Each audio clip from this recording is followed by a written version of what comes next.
নমস্কার দাদা, আমাকে একটা হিসাব করে দেবেন দাদা। কি হিসাব?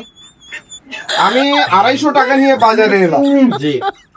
10 টাকার কাঁচামরিচ, দুটো লেবু কিনেছি 10 টাকা, গাজর কিনেছি, কাঁকড় কিনেছি, মোট 70 টাকা। জি। তাহলে 250 টাকা থেকে আর কত থাকবে? 250 টাকা থেকে 70 টাকা বাদ দিলে 200 টাকা, 180 টাকা থাকবে। দেখেন তো 180 টাকা আছে কিনা। হ্যাঁ, এখানে 180 টাকাই আছে। বাহ বাহ, তাহলে ভুল করিনি আমি। দাদা, আমার একবেলা খেতে হবে, 200 গ্রাম গোশ দেবেন দাদা? না, 200 গ্রাম গোছ বেচি না। কি বলে? আমার দেশে তো আমরা 100 গ্রামও বিক্রি করি। আপনার 5 কেজি রুই মাছ থেকে যদি 100 গ্রামও চান তাও বিক্রি করে। তা আপনি আমাকে দেন না দাদা 200 গ্রাম গোশ দেন। না না, 200 গ্রাম গোছ। আমরা অপচয় পছন্দ করি না দাদা, আর ছোট ফ্যামিলি, 200 গ্রাম হলে আমার এক বেলা হয়ে যাবে। 200 গ্রাম গোশ দেন আমাকে। না, 200 গ্রাম গোছ দেওয়া যাবে না, 200 গ্রাম গোছ বেচি না। এই 5 কেজি বললেন গোশ দাদা। দাও তো। কয় কেজি ম্যাম? 5 কেজি। রান দিব না সিনা দিব? শিলা রান মিলাই 5 কেজি গোশ দাও।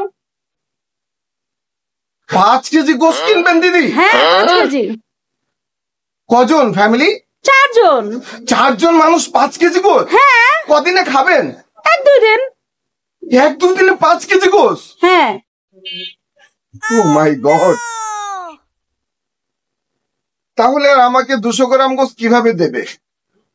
আমরা প্রতি ওয়াক্তে যা লাগে আমরা তাই কিনি, আমার 200 গ্রাম হলে হয়ে যাবে। একটু বলে দেন না 200 গ্রাম গোশ দেওয়ার জন্য। 200 গ্রাম গোশ দিয়েই দাও। না, 200 গ্রাম দেওয়া যাবে না। একটা ভালো বিষয় তো, আমাদের দেশেও যদি এরকম চালু হইতো তাহলে ভালোই হইতো।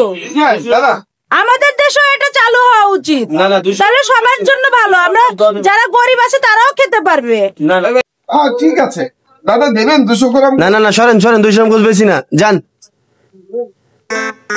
যান এখান থেকে। মানে আপনি 5 কেজি দিব? হ্যাঁ 5 কেজি 5 কেজি। আচ্ছা, ওকে।